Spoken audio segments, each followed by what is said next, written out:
Yo, what's up, aliens? AHEE here with another tutorial. So today I'm going to be going over the part 2 of my top 10 tips after 20 years of producing. But first, subscribe!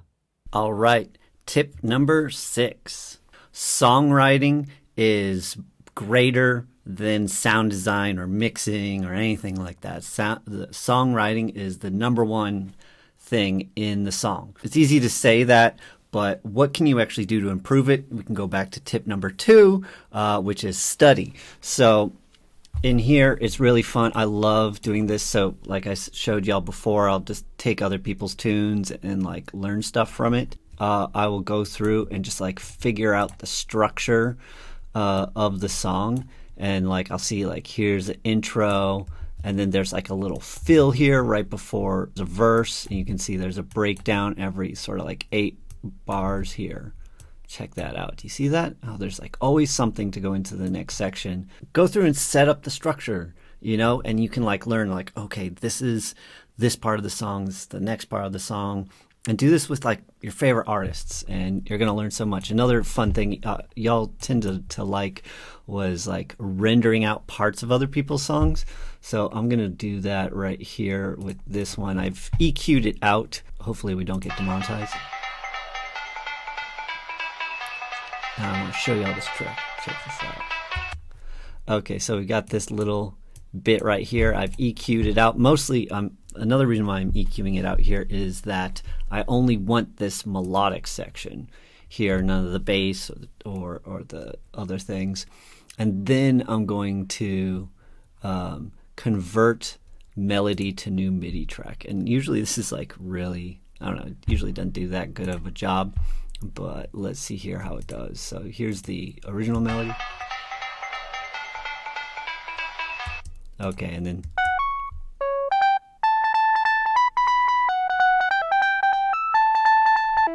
okay, so it got it here and it got it here, so we'll just combine them. Otherwise it's pretty awful. But it would have been even worse if we didn't like EQ out the specific section. So another little cool thing there. And then from here we can consolidate that. Hit Command J, and then I'm gonna align this up, and then we'll go through and fix any incorrect notes, like that one right there. Get that. There you go. And now you can learn from what can we learn from this?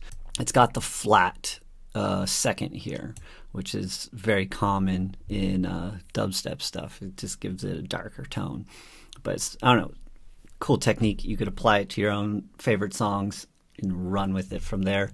Another fun way of doing this, EQ out the low end and then add a tuner on, and you can like see exactly what the sub is doing. That way you can get the notes. Oh, look, it goes from D sharp to E for just a tiny bit there.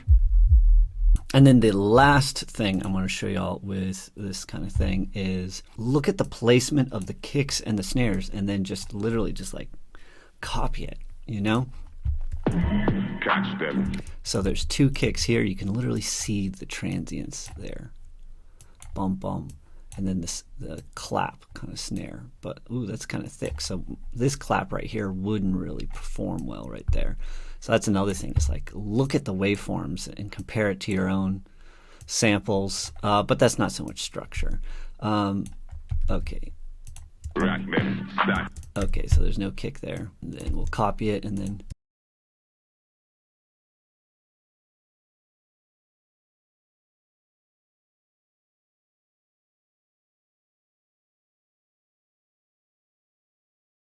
And then like I would go through, do that for the whole track. Use this as like a way to learn the structure of the drums. And it's interesting, they put a double kick here at the beginning, but nowhere else, you know? And so what we've learned from there is like, it's keeping it fresh in every unique section. It's something that like sticks out from the rest. Also a thing with the song is that it's the lyrics that people remember the most, you know? Even with Subtronics's big songs, you know, like Gristronics, you know, like Ooh, the Shit Be Hittin' Different. Like that is the part that you remember from the song. Like, yes, all the sound design is cool, but it's the lyric moment that you remember and tell your friends about and what turned into the TikTok trend. You know, it's the human part of the song that we humans tend to remember the most. And just, I want y'all to remember that. All right, let's go into the next tip. All right, tip number 7. There's no one right way to achieve anything. So I've just got this like bass loop and a drum loop.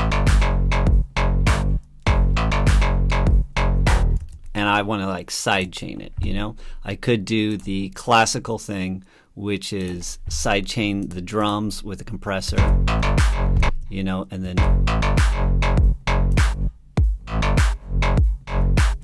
Oh, maybe that's too much. I could also sidechain with this little blip of white noise. And then I'm going to set my sidechain to trigger from that. And I could use that to control it a little bit more.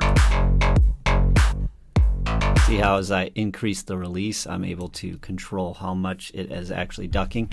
Or I could just use LFO tool, you know, third-party plugin, wave shapers, several variations of this, you know. Or I could use a gate. I don't know if you've ever done that. I've made sure to hit flip. That could be also a cool thing too.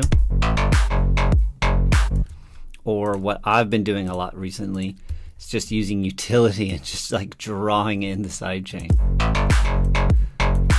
And this is particularly useful because you can draw them in separately for the kick and the snare. Or sometimes I'll use 2 utilities and have one be the kick, one be the snare. And so that way I can draw them in differently. And I just think that you get the most control doing it this way. It's the most difficult and the most time consuming, but it is the most specific. Things to think about. There's more than one way to achieve your results. Don't get stuck in your habits. Don't get stuck in your bad habits. How about that? Another example of this is I'm going to show you all a bunch of wubs. So these are part of my Signs of Life Volume 2. I know a lot of y'all got Volume 1, but if you haven't gotten Volume 2 yet, I'm going to have a link below that goes to my website. It's exclusively on there, aheebase.com/store. It's right there. You can go get it. Oh, wait, back into this. That's what these wubs are from. So there's like the classic FM wub, you know, where we're taking 2 sine tones, one's 2 octaves up, we've turned the level all the way down, and then we're FMing from B. And like I like to go from like 16 to like 20, 16, 15% or so there, and then up to 20 some odd there. Oh yeah, I got the filter. Playing around with that range. That's one way of creating a wub. You can almost get the same thing by, yeah, you were automating the level, but also instead of automating the FM, we're automating this linear fold. And it gives us a very similar result. I thought that was very cool. And then now this one, the main effect comes from the wavetable position. As we're cycling through harmonics there. Very similar result, totally different way. So here I'm basically distorting the heck out of a sine wave. And then I'm applying the LFO to the level, and then another one to the cutoff here. And so it's like we're adding in harmonics and then removing them with the filter, and it comes up with a pretty similar result. Wub, wub, wub. And then lastly here, literally we've gone in and added in 2 sine waves, changed the phase of one of them a little bit, and then did the volumes.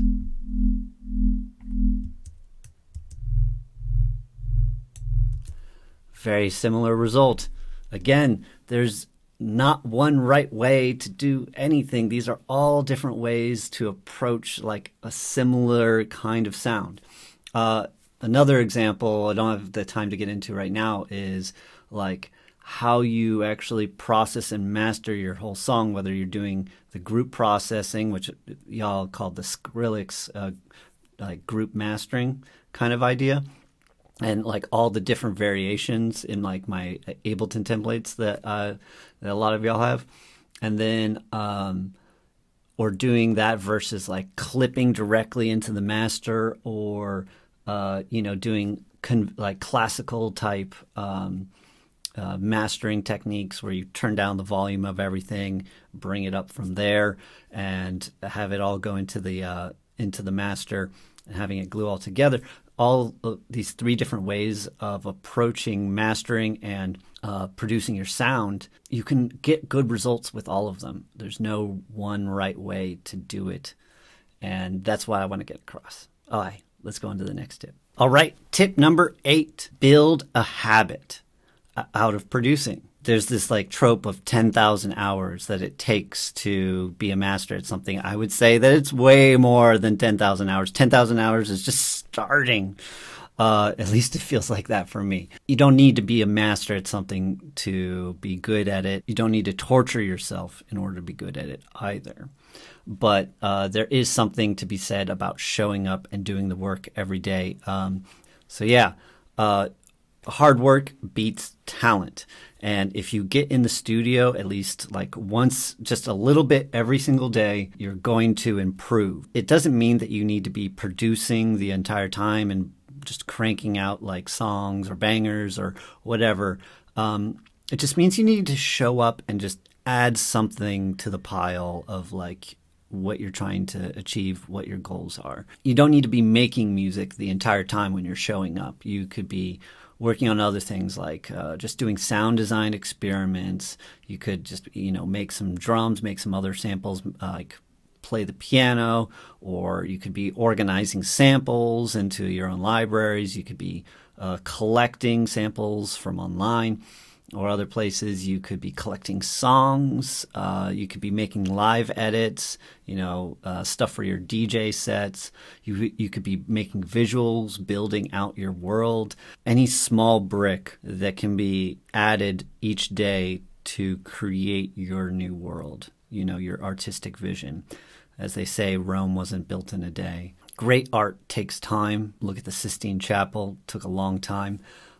But then also, sort of contrary, sometimes my best songs like come out so quickly, but it only came out quickly because I had spent a lot of time in order to be able to achieve a flow state and then be able to work through that flow state with like my engineering and production capabilities. So that way I didn't have to stop, think about how I was going to achieve the thing, and then try to get back into that flow state and write.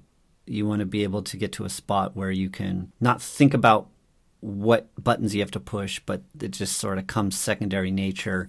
And so that way you can stay in that flow state and the song just pours out of you. All right. Tip number 9 is that you never know what will be a hit. You never know what's going to resonate with other people. You can't like be inside their mind. You just have to like put out the work and see how it vibes with other people. Like, one of like my bigger songs, Bug Eater, it took like a year and a half. I just released it on a label and then like didn't really do much. I always enjoyed playing it out live. It seemed to do well live. And then like a year and a half later, like it started getting picked up in like, I don't know, some algorithms. People started hearing it. People started playing it out. And then it became one of the biggest songs in my set now, is that people just love that one, but it took time for people to actually discover it, and it took time for that sound to be recognized. You just never know. Some of my friends, like Taboo, he talked about how Crawdaddy, like he wasn't even going to release that song, and it ended up being like one of his first hits, and he was just like, like I was thinking of not even like putting it out. And so it's like, you never know. Again, like Ray Volpe, Laser Beam, I remember he was talking about how he had other songs on that EP that he thought would do much better, but then it became like the dubstep song of the summer. Again, you never know what's going to resonate with people. Another funny example is if you're an Aphex Twin fan, like his most popular music is his piano music, which is so funny because he makes the craziest glitched out music, and then it's his like simple, beautiful piano music that's his most popular. It goes back to the songwriting is more important than sound design. It's like, does the song have a vibe? Which is like, that's hard to capture, but if you can, like, that's an amazing moment. All right, tip number 10, the last one of this series, is that you can't do this alone. Sometimes it's easy for us as producers to like be alone in our studio.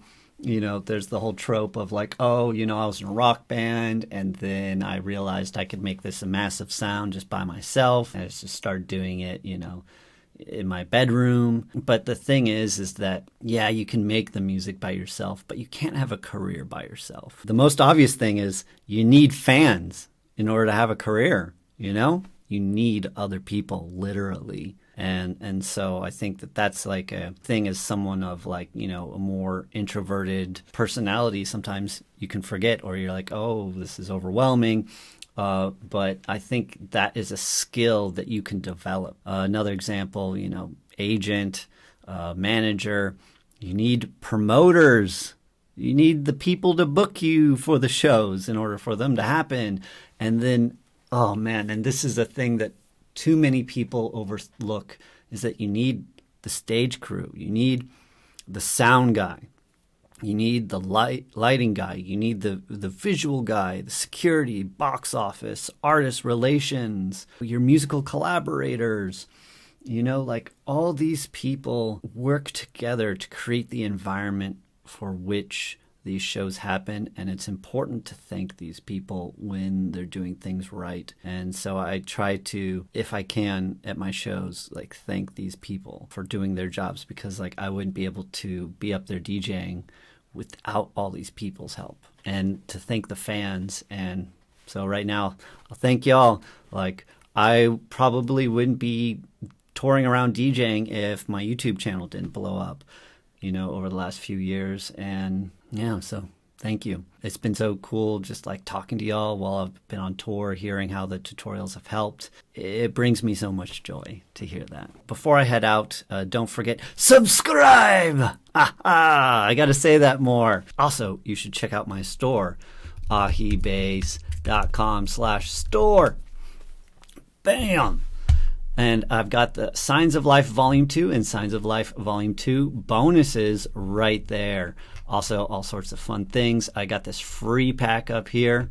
You can go download that and all the other classic things in here. Frequency charts, fun. And then, yeah, the templates, the Magic Ableton templates look like that. Upgraded the art. And now I'm working on Rave Stabs. Super fun. The Magic Ableton Racks Volume 5, super awesome. It is worth it to go have Ableton 11 for this next bracket. It's going to blow your mind. It's so good. It's so good. Okay, I will talk to y'all in the future. Peace, aliens.